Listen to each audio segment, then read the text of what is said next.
Kuringana na katiba iria yahitukirio mwaka-ini wa 2010 ni president uria wagirikirie kuritaya Mwai wa Kibaki. Gutire president uriku wagiriire kwandika katiba, na niyo yuma njira imwe iria acirithania aigoti ya Supreme Court matuire ati BBI ndingihithukio ni gukorwo wandiki wayo ni wagararire watho, na Leonard auga ati gutire mundu o wothe ungitwara mutongoria wa bururi igoti-ini. I had lawyers for the president pray for costs in favor of the president for having been properly sued in his private capacity in this case. While I agree with them that such an order would have been efficacious, in fact, the nature of this particular litigation being in the public interest, I would not grant the president orders of costs despite my findings in his favor. On issue number 5, public participation by the IEBC and the initiators and promoters of the bill, I have looked at the Mucirithania Njotongo agitua cira wa BBI augire ati ni athuthuritie itumi ciothe na ndanona gitumi o giothe gia kugiria mutongoria wa bururi atongorie mihango ya gucenjia watho wa katiba. President was one of the factors that prompted demands for a new constitution, and the 2010 constitution aimed to curb dictatorship by parliament in the amendment process. Kenyans wanted to have a head of state who would not whimsically amend the constitution. They wanted to limit the powers of the constitutional amendment by the head of state, but not to take it away altogether. In other words, the intention was to make it difficult, but not impossible, for a president to make a constitutional amendment. This is the mischief that the framers of the constitution sought to address. In my considered view, therefore, there is no historical evidence that the drafters of the Constitution intended that the President be excluded from the popular initiative amendment route, or that it be limited to a specific class of people to the exclusion of others. If anything, the resultant very expansive Chapter 4 on the Bill of Rights in the Constitution of Kenya 2010 proves otherwise. The President enjoys all constitutional rights and freedoms like any other Kenyan. He is first and foremost a Kenyan citizen by birth. A president does not lose his or her political rights under Article 38. He or she does not cease to be a registered voter by virtue of ascendancy to presidency. There is no law pursuant to Article 24 of the Constitution, which is the limitation clause, that limits the president from enjoying political rights under Article 38, especially that of campaigning for a political cause, which in my view includes constitutional amendments. In addition, trusting citizens with public office does not in any way muzzle them or take away their rights as provided in the Bill of Rights. Article 27(1) of the Constitution provides that every person is equal before the law and has the right to equal protection and equal benefit of the law. Additionally, equality includes the full and equal enjoyment of all rights and fundamental freedoms, and the President, like all Kenyans, is obligated to respect, uphold, and safeguard the Constitution.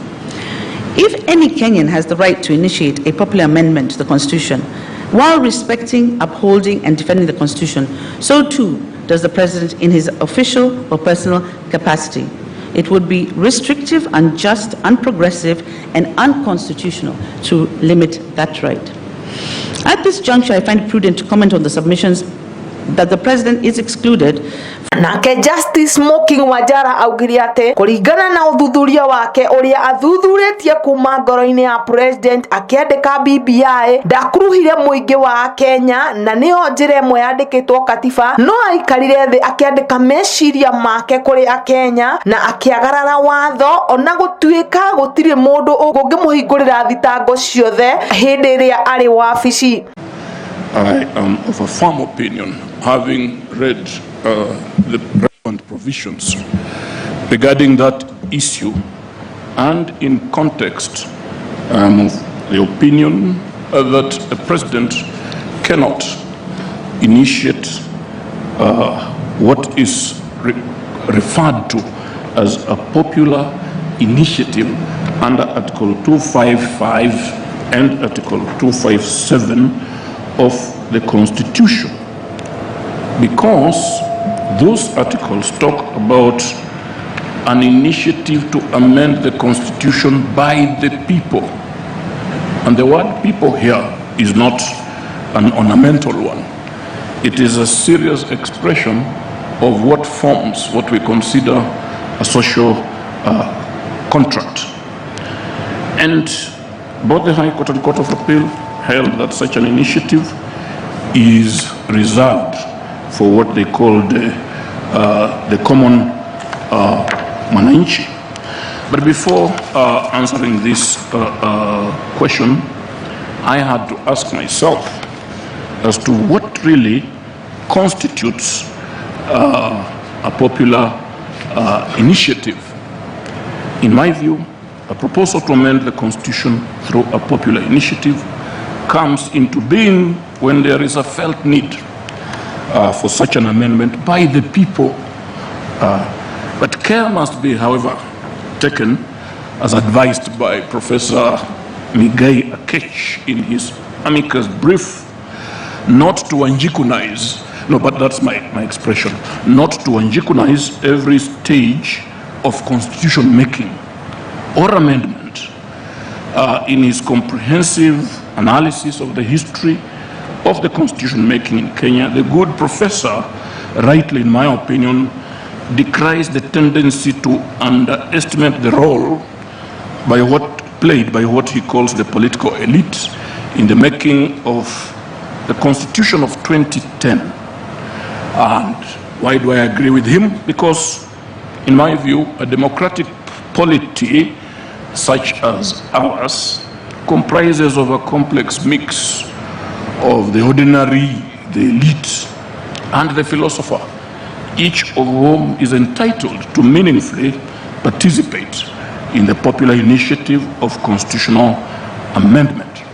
Therefore, this felt need to amend the Constitution may find expression in various fora, such as our institutions of higher learning, public symposia organized by civil society, religious and community-based organizations, if you remember the Ufungamano caucuses, and even public rallies, as long as those rallies are not organized under the influence of the political class, especially the elected one.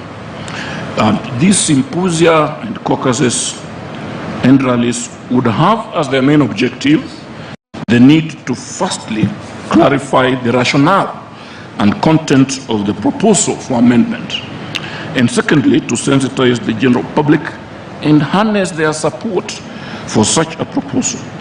At the end of the day, this felt need will have undergone such repetition, such notoriety, such refinement, and would have acquired such stability and coherence as to be capable of being formulated into a general suggestion or bill as stipulated in Article 2572 of the Constitution.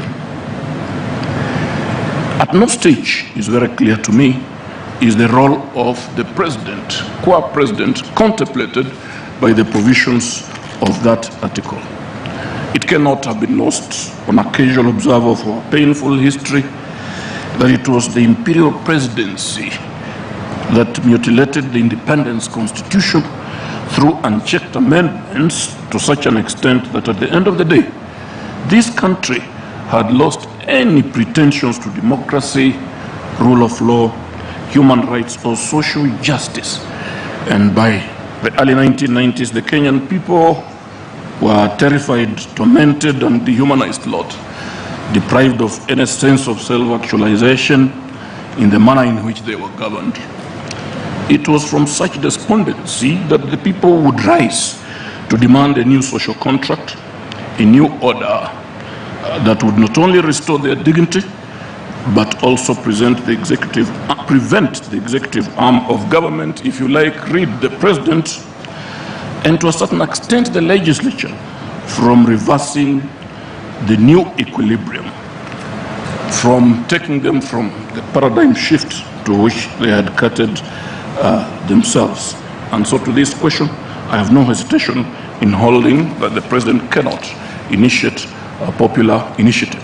That takes me quite quickly as to whether indeed the president did initiate this popular Wakiri Nelson Havi augire ati cira wa BBI ni wakinya muico na ni aregwo ni majaji ma Supreme Court unconstitutional na kiambiriria gia kuhimbiria katiba ya tene na kugikinya ati no nginya katiba yandikwo irumireire mitaratara iria ya kiwatho yandikitwo thiini wa katiba. Two grounds. First, the Supreme Court agreed both with the High Court and the Court of Appeal that the BBI bill was not a popular initiative for the reason that it was commenced by the President, who does not hold the position of a citizen under the Constitution of Kenya. Number two, the Supreme Court has agreed with the High Court and the Court of Appeal that there was no adequate public participation insofar as the initiation and the promotion of this bill is concerned. To that extent, therefore, we can say affirmatively that today marks the end of the BBI bill insofar as it has been declared unconstitutional. And perhaps it is a manifestation of the bottom-up approach. We started with many issues before the High Court upon which this bill was declared unconstitutional. Those issues reduced as we went to the Court of Appeal. In the Supreme Court, they have now converged into two fundamental issues.